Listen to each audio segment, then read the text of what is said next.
Falar de Brasil, né? Tradicionalmente, aqui para encerrar a nossa live, o que a gente tem visto em Brasil, umas coisas um pouco diferentes do globo, mas que a gente já está pensando na segunda parte disso, né? O que vem para frente. Quando a gente olha a atividade econômica, ela tem vindo muito bem. Isso é um fato, né? Taxa de desemprego super baixa, esse gráfico de massa salarial real crescendo perto de 10% ao ano.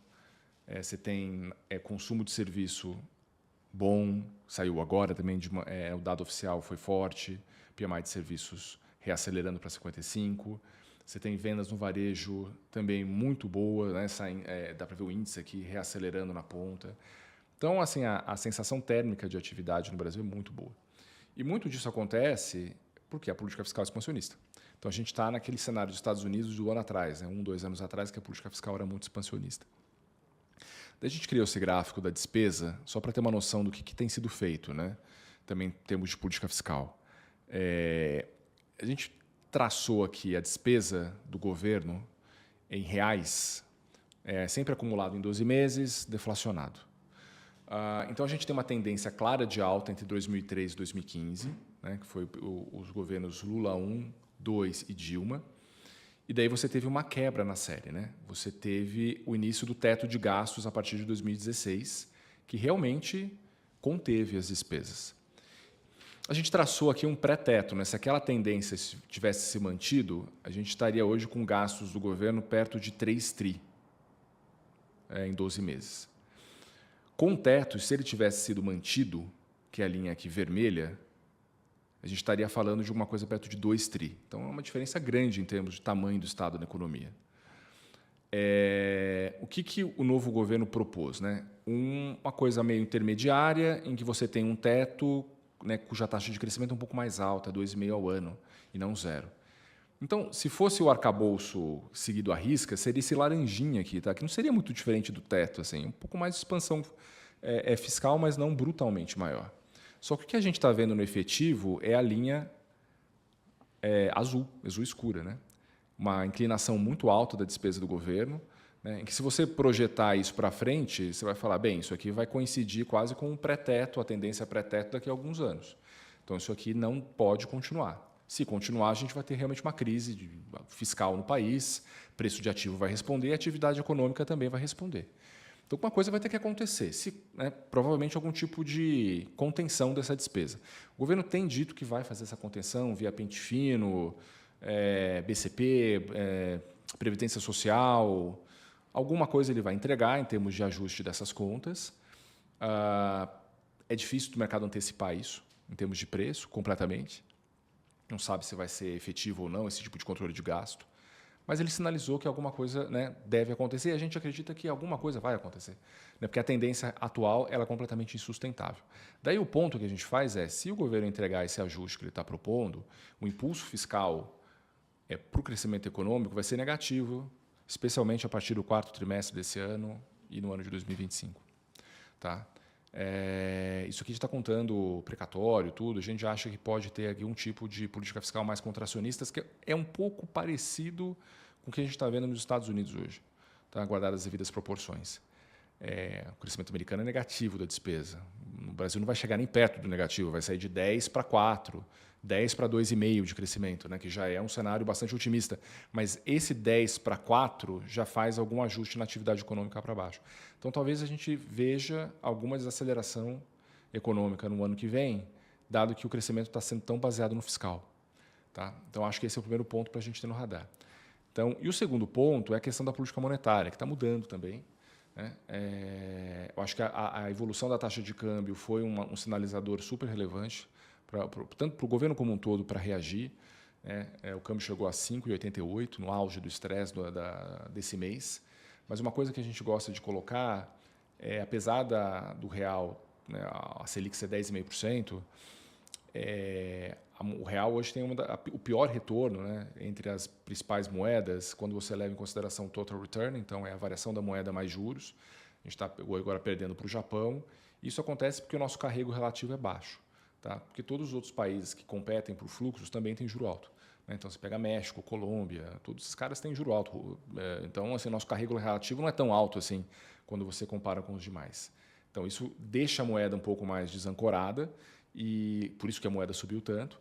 E talvez agora o Banco Central, né, percebeu isso, o governo percebeu isso e viu a necessidade, talvez, de fazer um ajuste de juros, subir a taxa de juros, né, que vai ajudar a ancorar o real. E é o que a gente já está vendo um pouco no mercado. Né? Eu acho que o Banco Central veio a público, o Gabriel Galípolo veio a público também passar uma mensagem mais hawkish. A ata do último Copom foi mais hawkish, mostrando que o Banco Central está disposto a subir a taxa de juros se for necessário.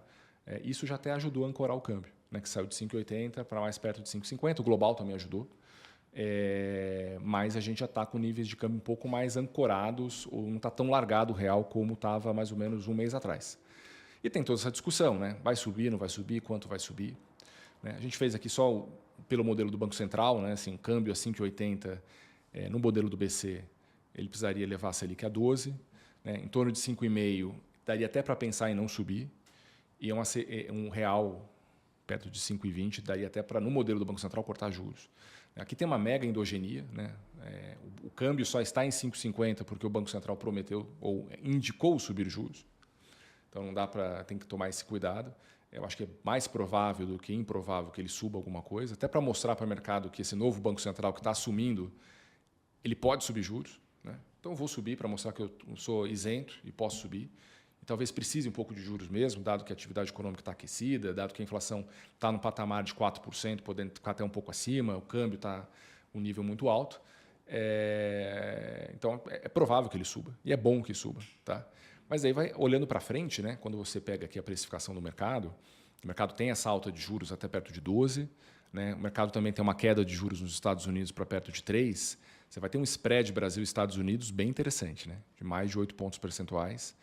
E daí você tem dois cenários, né? Se a política fiscal, se eles entregarem esse ajuste e a atividade econômica desacelerar em 2025, vai ter bastante espaço para o Banco Central cortar juros em 2025. Tá? Daí a gente pode sair desses 11,5, 12 para uma taxa realmente mais baixa ao longo do ano que vem.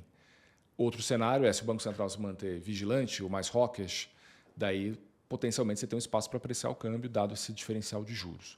Então acho que esse é um pouco o jogo, por isso que a gente colocou o Brasil em busca de recuperar a credibilidade perdida, né, na parte de política fiscal, trazer aquela curva empinada de gasto para uma inclinação um pouco mais condizente com o arcabouço.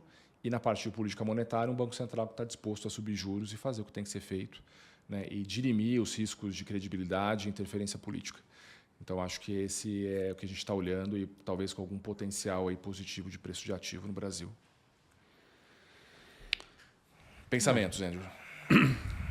Não, acho que é isso. Acho que o Brasil, né, tá meio que nessa situação onde, né, as pessoas falam, pô, tá barato, porque a gente está vendo atividade muito forte ainda, né? Então tudo tá barato. Se fosse sustentável essa foto que a gente vê hoje, estaria tudo barato. A dúvida é se é sustentável e qual é o... Meio que nem a gente falou com o Japão, né? Tem esses dois lados, assim, como é que você resolve. O Brasil também está num equilíbrio instável, assim, né? Ou você resolve via um fiscal, né, mais apertado, que aí a foto não seria essa que a gente tem hoje, né? Talvez seria uma economia muito pior. Ou você resolve com o câmbio desvalorizando, gerando inflação e crise fiscal, né? Então, acho que é um pouco parecido, né, com várias situações que a gente falou. O lado otimista é, se você fizer um ajuste fiscal, você tem muito espaço para cortar juros e talvez isso compense. Eu acho que nos Estados Unidos e no Japão, acredito mais, né, nisso se balanceando. Acho que no Brasil o fiscal acaba tendo muito mais impacto que o monetário, né, e menos lag e tal. Então, não sei como é que seria na vida real isso, mas em teoria realmente, né, esse último gráfico aqui, né, você dá para ver que se o Fed realmente cortar tanto, né, num cenário que a Câmara ganha e aí vai cortar para caramba, que é um pouco esse mood que o mercado está. Se o Brasil fizer o dever de casa, tem muita gordura que talvez dá para ter um cenário positivo para o Brasil. Acho que isso explica um pouco, né, como que as coisas mudaram rápido. Né? Muita coisa mudou rápido, a gente falou, contra certos ativos. No caso do Brasil, a gente está fazendo o mínimo agora. Né? Antes estava remando na direção errada, né, chutando para o gol contrário. Agora a gente pelo menos não está mais fazendo isso. E o global, né, mudou muito. Né, o ambiente melhorou bastante para o Brasil. Então, vamos torcer aí para isso continuar. Então, bem, essa live aqui foi mais longa do que o normal, desculpa aí passar o tempo, mas obrigado aí pela atenção todo esse tempo. Lembrando todo mundo que a gente é bem ativo, né, nosso WhatsApp, que é aberto, comunidades, que a gente deve ter botado o link aqui, se não está no nosso site. E até a próxima. A gente nos